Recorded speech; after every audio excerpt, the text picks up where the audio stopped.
नमस्कार दोस्तों, दृष्टि एचसीएस पर आप सभी का स्वागत है। साथियों, वर्ष 2026 शुरू से ही भारत के लिए संघर्षपूर्ण रहा, क्योंकि साल की शुरुआत में ही ईरान और यूएस का जब युद्ध शुरू हुआ और स्ट्रेट ऑफ हॉर्मुज को जब बंद किया गया, तो भारत का जो इंपोर्ट था क्रूड ऑयल का, उसके ऊपर डायरेक्ट इम्पैक्ट पड़ा और उसके ऊपर जो प्रभाव था उसका सीधा सीधा प्रभाव भारत की अर्थव्यवस्था पर पड़ा और भारत की अर्थव्यवस्था में महंगाई हमें देखने को मिली और जिसका सीधा असर हम सबकी जो आम जन समुदाय है उसकी जेब पर हमें देखने को मिला। उसी के साथ साथ जब गर्मियों की शुरुआत हुई, जैसे ही मार्च के एंड में और अप्रैल में, तो सुपर एलनीनो के जो संकट थे वो भारतीय अर्थव्यवस्था को सीधा सीधा घेरे हुए थे और सुपर एलनीनो से संबंधित जो उसके जो इम्पैक्ट थे वो अभी क्लियरली देखने को मिल रहे हैं हमें, क्योंकि जून में जितनी बारिश होनी अनुमानित थी उससे काफी कम बारिश हुई है। इनफैक्ट ये भी बताया गया है कि 1901 के बाद से जितने भी जितने भी जून महीने हुए हैं, ये पांचवी बार ऐसा हुआ है कि जून में कि इतनी कम बारिश हुई है औसतन जितनी जून में होती थी।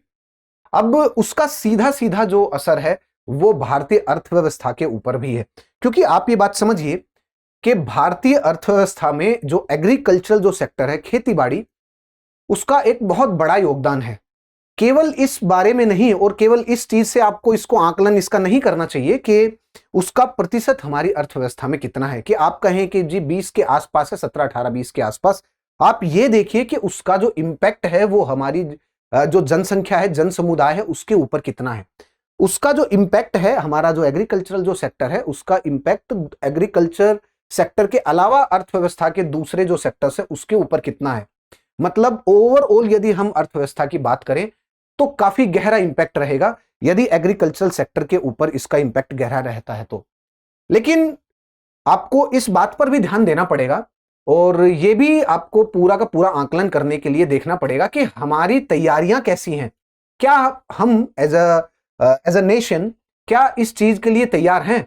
क्या हमारी सरकार, क्या हमारे जन समुदाय, हमारी जो जनसंख्या है, क्या हम सभी इस चीज के लिए तैयार हैं? चलिए देखते हैं, थोड़ा सा इस आर्टिकल में जो भी सारी चीजें थी उसको समझने का प्रयास करते हैं। पहले आप ये देखिए कि सिचुएशन के बारे में थोड़ी सी हम लोग बात करते हैं, चर्चा करते हैं। देखिए, यदि हम रियलिटी की देखें तो आप सभी को पता है कि इस बार जो बारिश है, वर्षा है, वो रेनफॉल डेफिसिट रहा। यदि हम जून की केवल बात करें, चर्चा करें, तो लगभग 40 से 43% इतनी डेफिशिएंसी है, सामान्य से कम है। 1901 के बाद से ये ऐसा पांचवा सबसे सूखा जून हमें देखने को मिला। उसी के साथ साथ यदि हम और भी चीजों पर यदि चर्चा करें तो इसका सीधा सीधा इंपैक्ट जो है इस बार की जो शोविंग जो सीजन है उसके ऊपर पड़ा है।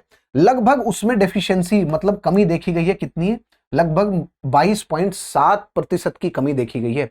और इसमें भी जो खरीफ बुआई है उसमें ये गिरावट देखी गई है। अच्छा, धान की जो खेती थी उसकी जो बुआई है उसमें तो और भी ज्यादा कमी है, लगभग 25.17% की कमी है। क्योंकि जो आप देखिए धान की खेती में जो पानी की आवश्यकता पड़ेगी वो कहां से लेकर के आएंगे आप? तो 2 पॉइंट आपने डायरेक्ट देख लिए। उसी के साथ साथ एक और चीज देखिए कि यदि पानी की कमी रहेगी, यदि वाटर स्ट्रेस रहेगा, लेकिन खेती बाड़ी के लिए और आपको जो नेक्स्ट जो क्रॉपिंग सीजन है उसके लिए आपको पानी की जरूरत पड़ेगी, क्योंकि जो मृदा होगी उसमें आपको थोड़ा सा तो उसमें पानी की आवश्यकता पड़ेगी ना। पानी के लिए फिर आप क्या करेंगे? या तो कहीं जो कैनाल है, आसपास में जो कैनाल सिस्टम है, वहां से पानी लेकर के आएंगे, कोई नदी से, कोई नहर से, या फिर आप ग्राउंड से एक्सट्रैक्ट करेंगे, मतलब भूजल को निकालेंगे। तो भूजल से जो भूजल के ऊपर जो प्रेशर है वो भी बढ़ा है। तीसरा पॉइंट, महत्वपूर्ण पॉइंट ये है, क्योंकि मॉनसून में देरी से भूजल पर भारी असर पड़ा है। और भूजल में भी यदि आप देखें तो पंजाब में सबसे ज्यादा गहरा असर है। पंजाब में लगभग 13.9 लाख जो ट्यूबवेल है उनका प्रयोग किया गया है केवल इस चीज के लिए कि ग्राउंड से पानी निकाला जा सके। और उसके कारण यदि ऐसा कंटिन्यू रहा तो ग्राउंड वाटर के ऊपर डायरेक्ट असर आएगा, जैसा कि पंजाब में है। तो आपने रियलिटी देख ली। और यह भी अनुमानित किया गया है कि लगभग यदि हम देखें तो 92% of the long period average, मतलब ये क्या है लॉन्ग पीरियड एवरेज, कि दीर्घकालिक जो औसत है, यदि हम उसकी बात करें, देखिए मानसून की बारिश इस बार कितनी होगी, इस बात से हम लोग एनालाइज करते हैं कि लॉन्ग पीरियड एवरेज कितना है।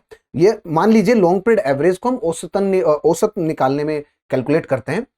कि लगभग लगभग पिछले 40-50 सालों से जो मॉनसून की जो बारिश है इस महीने में, जून में, जुलाई में कितनी औसतन होती है।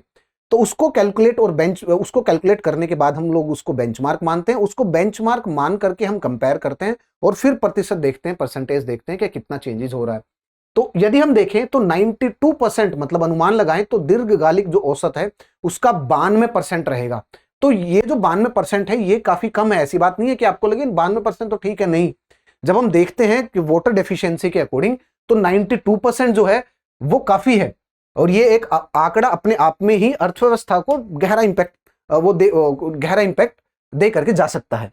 अब देखिए इससे डील करने के लिए जो हमारे जो प्रयास हैं वो कैसे रहे, उनके ऊपर ध्यान हमारा जरूर केंद्रित होना चाहिए, क्योंकि हमें भी तो ये पता रहे ना कि हम किस प्रकार से देखिए इसके बारे में हमें तो पहले से पता चल गया था, लेकिन इससे हम डील करेंगे कैसे, ये बहुत बड़ा मुद्दा रहा ना। और इसी चीज को देखने के लिए आज का सेशन है। अभी तक देखिए हमने करंट सिचुएशन देख चुके हैं। अब हम देखते हैं कि सिंचाई क्षमता के आधार पर वैज्ञानिक जो वर्गीकरण किया गया है। क्योंकि देखिए आपको क्या देखना है, आपको यह देखना है कि कितने जिले प्रभावित हुए। अब जिले प्रभावित कितने हुए हैं ये देखने के बाद आपको एक प्लान और एक स्ट्रेटजी बनानी है। तो पहले तो आपको आइडेंटिफाई करना पड़ेगा, एरियाज आइडेंटिफाई करने पड़ेंगे।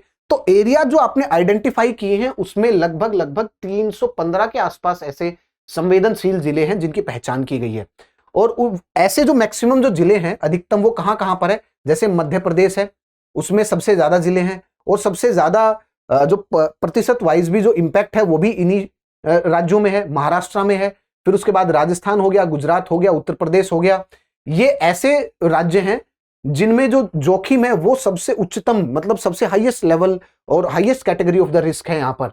उसके बाद जो कुछ राज्य हैं वो हैं बिहार, उड़ीसा, कर्नाटका, तेलंगाना, आंध्र प्रदेश और झारखंड। यहां पर मध्यम स्तर का जोखिम है।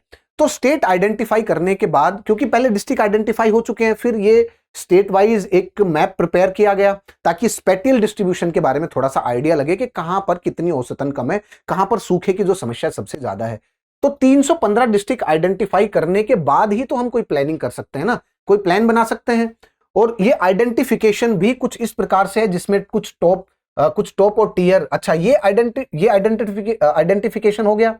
इसको पहचानने के बाद फर्दर इनको सब क्लासिफाई किया गया है और इनको 3 लेवल में क्लासिफाई किया गया, टॉप टीयर, मिडल टीयर और बॉटम टीयर। देखिए जो टॉप टीयर है 111 मतलब 315 में से 111 जिले ऐसे हैं जिनको उच्च प्राथमिकता वाले जिले माने गया है, जिनको माना गया है। क्योंकि यहां पर क्या है कि वाटर स्ट्रेस भी सबसे ज्यादा है, मतलब बारिश का भी अभाव है इस बार।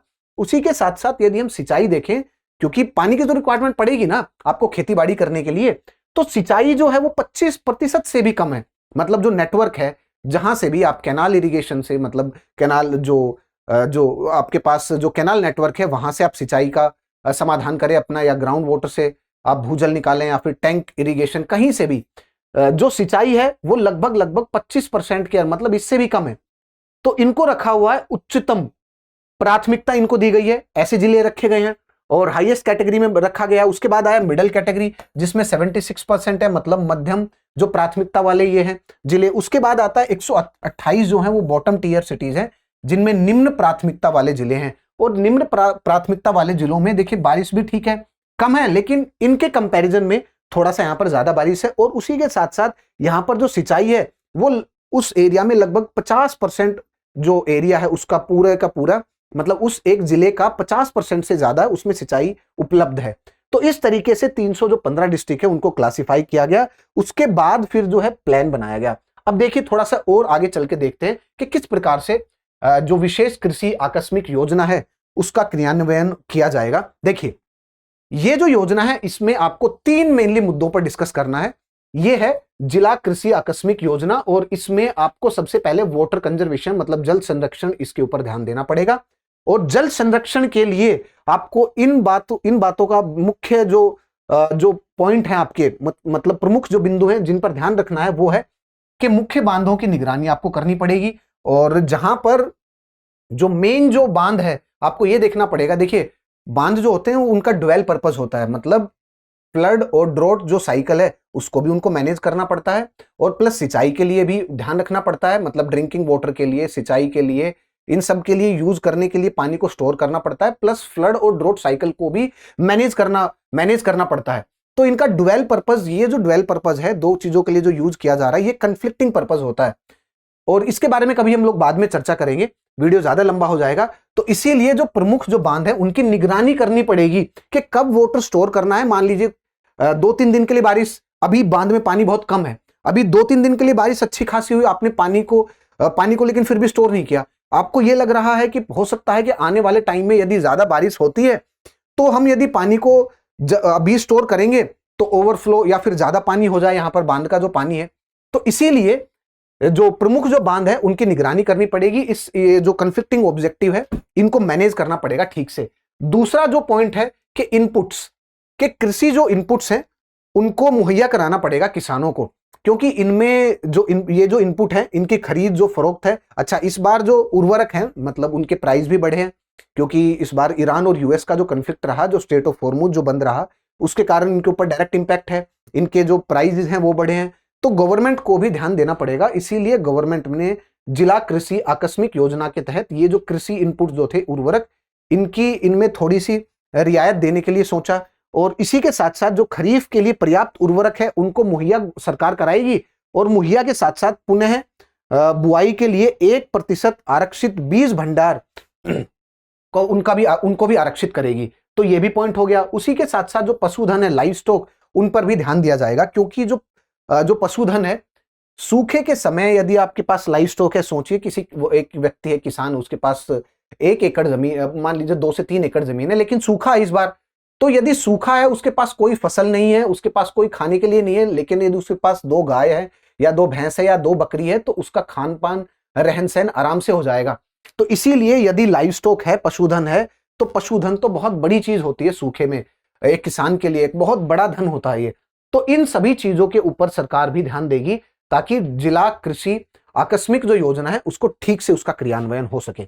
उसी के साथ थोड़ा सा और आगे चलते हैं और जो मुख्य बिंदु है उनको देखते हैं। देखिए, कम पानी में अधिक उपज, इस पर भी सरकार ध्यान देगी, और इसमें जो मुख्य बिंदु रहेंगी उन पे ऊपर थोड़ा सा चर्चा करते हैं। देखिए, इसमें सबसे बड़ा जो मेन पॉइंट रहेगा वो ये भी है कि पीएम फसल बीमा योजना के ऊपर सरकार ध्यान देगी। अब ये पीएम फसल बीमा योजना इसलिए महत्वपूर्ण है क्योंकि किसानों के ऊपर सबसे ज्यादा जो प्रेशर और जो दबाव आता है ना, वो इसी समय आता है जब फसल मान लीजिए कभी खराब हो जाए सूखे के कारण, फ्लड के कारण, तो उस समय किसानों को कोई ना कोई उनको ये लगे कि कोई ना कोई उनके पास इंश्योरेंस है।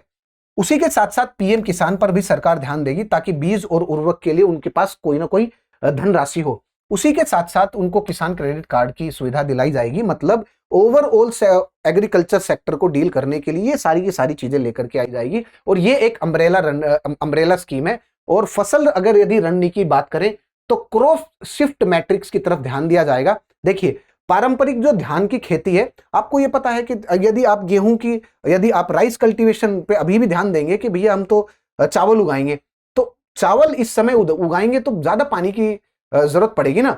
तो बेटर भी आप ऐसी क्रॉप की तरफ जाइए जिसमें पानी की कम रिक्वायरमेंट हो, और वो ऐसी कौन सी फसलें हैं, जैसे कि कम अवधि वाली फसलों पर ध्यान दीजिए, जैसे कि कम पानी की जरूरत पड़े, बाजरा हो गया, ज्वार हो गया, ऐसी फसलों पर ध्यान दीजिए। यदि आप इन सारी चीजों के ऊपर ध्यान देते हैं तब हम जो जाकर के इस चीज से डील कर सकते हैं, और गवर्नमेंट भी इस चीज पर ध्यान दे रही है।